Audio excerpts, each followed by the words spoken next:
Never forgotten. We read those words on the Columbine Memorial.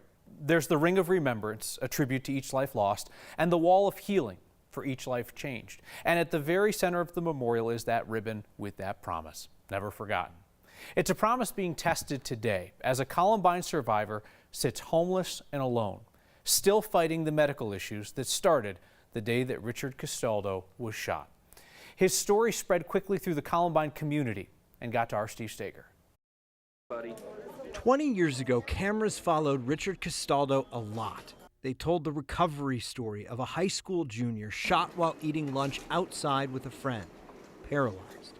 13 years later, in Los Angeles, a reporter told of a school shooting survivor about to lose his home when the bubble burst. It's nerve-wracking for sure. The cameras weren't there when he was evicted, living without a home. There's no benefits for these people. Holly Dexter met Castaldo last year through their advocacy. It was at a gun violence prevention rally. She noticed something was wrong. I went to hug him and I noticed how hot he was to the touch. He went to the hospital. He was in intensive care for weeks. He was very sick with a MRSA infection. Now she says Castaldo is in a convalescent nursing home. He's been there for 5 months and they can't release him because he's homeless. Dexter is working with a group of other advocates to get him help, but they're stuck, afraid donations will make him ineligible for his government health care.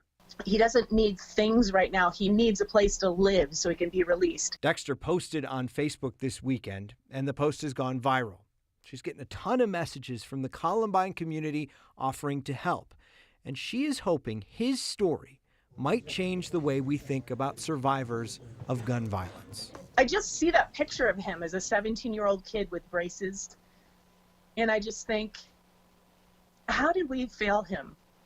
You know, here he is 20 years later, and we failed him as a society. The former principal of Columbine, Frank DeAngelis, tells me he is trying to get in touch with Richard now to try to figure out the best way to get help to him. We tried to reach out to Richard today. He never returned our phone call. I've heard from a few survivors who are concerned about him. So Holly has set up an email address for anyone who might have some way to help Richard out.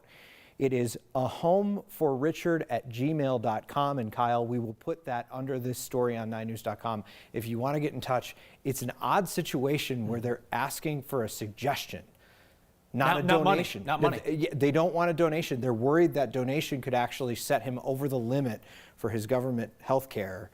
And so they're asking for maybe a housing suggestion. Maybe you know someone in LA who can help him out. Yeah, so we're just kind of putting this out there with the idea that somebody's got a connection, somebody knows the system, somebody knows somebody who knows somebody who might be able to help him out, because it's a really critical point right now. And if you do, if you're watching this right now, that email address, we'll put it up on 9news.com after the show, but it's ahomeforrichard@gmail.com. All right, thank you, Steve. Appreciate it.